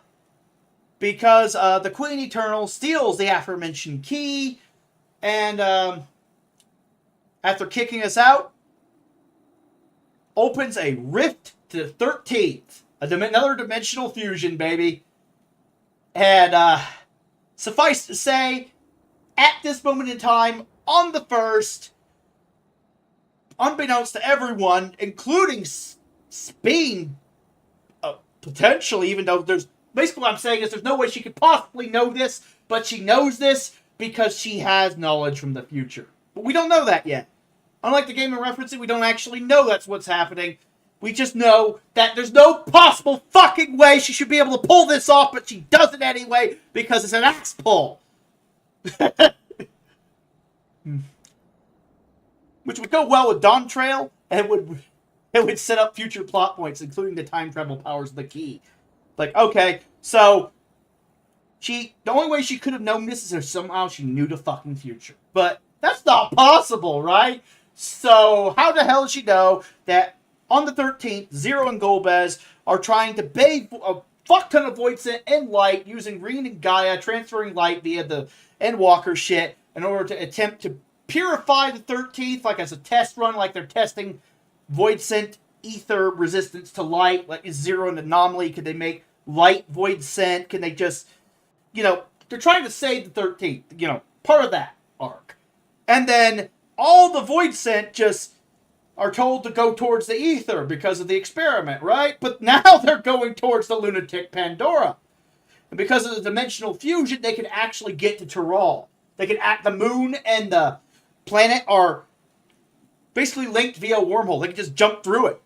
And lo and behold, Speen, using the key and a fuck ton of ether from her Everkeep, just goes, hey look, free ether! Come here, my Voidsent pretties! I want to be a Queen Eternal, and I need power of darkness! I will absorb you all and become eternal! I will absorb the power of activity itself! You can't kill me! Behold the darkness of eternity and shit! Triggering a event known as a Lunar Cry in other FF games. And the Lunar Cry just comes down into the Lunatic Pandora. And yeah, a fuck ton of Voidsent just scour, Tural and Alexandria. Just Voidsent fall down everywhere. Voidsent have fallen onto the planet. Onto the source. Massive invasion of Tural. Big problem, handle it. Thankfully, most of them fall into the Lunatic Pandora as Speen planned, and the overall Voidsent incursions are minor, but extremely hazardous initially to the civilians of Tural, a lot of them get eaten initially, because the Scions aren't there, because we are currently under the Lunatic Pandora after being kicked out by Beatrix. And we eventually make it back to Tuliol to find everything under control, but a lot of dead people. Whoops, we weren't there. Our bad. How could we have possibly have known? Which brings the question up, how could the bad guy have known what to do? There's no way to know that at the exact moment Voidsent would be on the moon for plot convenience unless future knowledge existed. Time travel, baby. And the only reason she and the entity possessing her knows this is because Zemus has access to future knowledge. Yes, I'm bringing Zemus into this. I would basically fuse Zemus and the main antagonist of Final Fantasy 15 together as a concept. Maybe with a little bit of the main antagonist of Kingdom Hearts 1. Good old Warrior of Darkness. I mean, after all, you could call Speen a Seeker of Darkness in that scenario. fact, she's using the darkness to try to achieve eternity. To become a true Queen Eternal. You could call her a seeker of darkness. See what I did there, Kingdom Hearts fans? So yeah, the Void Sync come on down. She basically gets one hell of a glow up for 7.3. And her biological counterpart is like her original counterpart that was in the stasis pod, looking on horror as the woman that looks like her has basically just went full psycho. And she's like, oh, I would never do this. And the programming shouldn't allow her to do this. What you have told me that she has done is outside of the scope of my behavior. I would never do this and shit. And to be honest, it should be outside the programming, as I said. So what the hell's going on? Something must be controlling the device. The simulation must have been hijacked by someone. But how could they have known about the simulation? Whoever's doing this has past knowledge, present knowledge, and future knowledge. And somehow it's all compressing together into a blob. Well, this is a problem.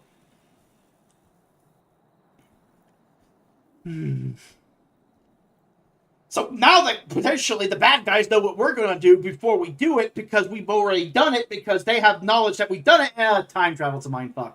Anyway. Whew. The excess caffeine's getting to me. I'm hyper. But, yeah. That's what I think the plot of 7.2 is just going to be. Lunar Cry, Lunatic Pandora.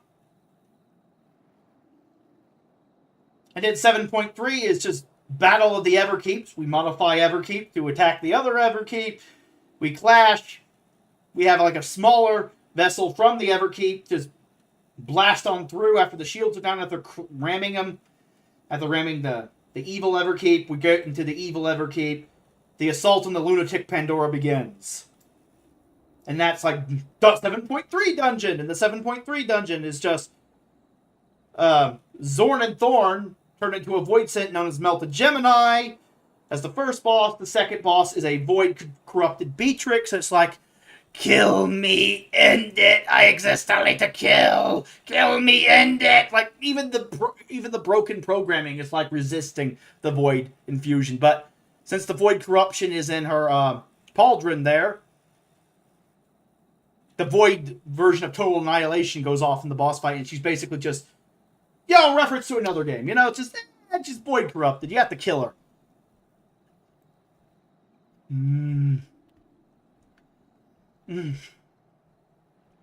then, of course, the last boss would just be the Elemental Archfiends making their return. Because you can't have a Zebus arc without the Giant of Babil. I mean, the Lunatic Pandora is basically just the Giant of Babil when you think about it. Combine those plot references together, and it's just Elemental Archfiends recreated with the power of Void and Electrope.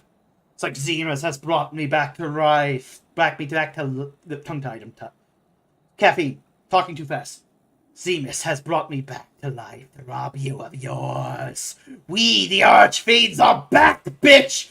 4-phase boss fight! Or, I don't know, you could have like a 2-target boss fight, like waves of 2. You could do it multiple different ways. Like, combo together the first patch of Archfiends, like Barbaricia and Scarmiglione, Earth and Wind, and then you have Water and Fire for phase 2, You have to fight all the Archfiends. Maybe even have them share a health bar, kind of like the source material. That way you just, that way you can just combo together all the mechanics, but, what kind of like the last boss of the Endwalker Alliance raid, but for the Archfiends. And it's just all one bar, but it's technically 4 enemies, because that would be easier to deal with in code. And you could just have, I don't know, the weaker Archfiends like Scarmiglione and Cognazzo come in and do like earth and water mechanics every once in a while, and then you have like Barbaricia and Rubicante being a tag team, just swapping in and out. You can do it like that. And so you have to kill all the Archfiends again just to get to Zemus. Or should I say to the Void Corrupted Speen that's possessed by the soul of Zemus, who now has absorbed enough dark souls to go trance. Yes, the vessel he's possessing is in itself the trial boss. Like, oh, Zemus's soul. In fact, at that point, with Speen Replica just being overwhelmed, you could literally just reference a random trash mob from FF4 and just go, Zemus's soul, trial boss. Like, you're not even fighting his body yet. He's still in the electrostasis pod. Because he was... Because, as I said, the Alexandrians were from the second Umbral Calamity. They've been here a while. They've had their battery for their simulation, a giant void, basically Zemus, in stasis for like thousands of years in orbit of, well, our moon. And, well, if you create dimensional fusion between the shards, well, guess what would come down in the Lunar Cry? Because reference, you get the point, and Zemus is inside the lunatic Pandora. He wants his body back. That's why he's doing this. And so you have to fight the Queen Eternal, or Zemus's soul, or True Queen Eternal, Dark Queen Eternal. And the trial boss theme is either Premonition or the Darkness of Eternity. I would do Premonition because, you know, I mean, it's a female spellcaster boss in a Final Fantasy game, and I mean, I would say the Darkness of Eternity for Zemus himself, or in a pinch, something like Magna Insomnia, like a remix of that, you know? Like, no, you save the cool boss fight for the actual main antagonist. And then you just have Premonition as the trial theme. Oh, and the trial theme of 7.2 would just be a remix of Mystery Sword because Beatrix.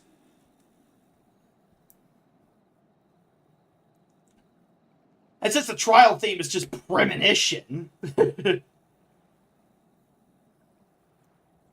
And then that allows me to have the song reference as the patch name without the trial theme being named after the patch name. I mean, because, come on, Seekers of Eternity, 7.3, The Darkness of Eternity, if they did what I was proposing. Like, it makes sense, right? But the boss theme is literally The Darkness of Eternity for the fight I'm referencing. And so, having the patch name, the quest name, and the music name all be it's a 2 on the nose. You gotta mix it up somehow.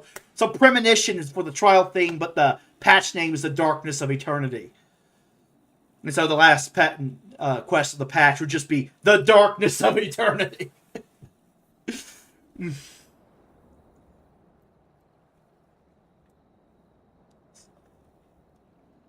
So yeah, that's, based on what I've seen here, that's the crazy plotline I would make. Whether you think that's a good idea or a bad idea depends on how much drugs you've taken. I've had plenty of caffeine this morning, so I'm high! Woohoo! So, yeah. I need to calm down and crash, so, that's all for this whatever stream of Final Fantasy XIV. If you like what you see, please give me a follow if you haven't already. And, well, hopefully I'll either see you today, tomorrow, sometime, whenever I fucking feel like it, pretty much, for another one of these streams. In any case, it's been Captain Alexander. See you later. Bye-bye. Before you go, I'm just going to raid someone on Twitch.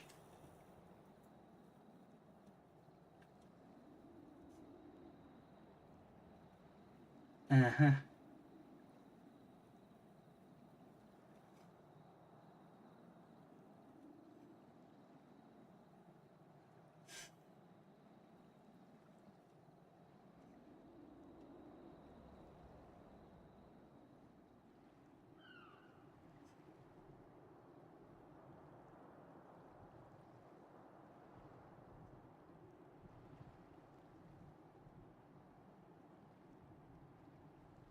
I'll just raid this person.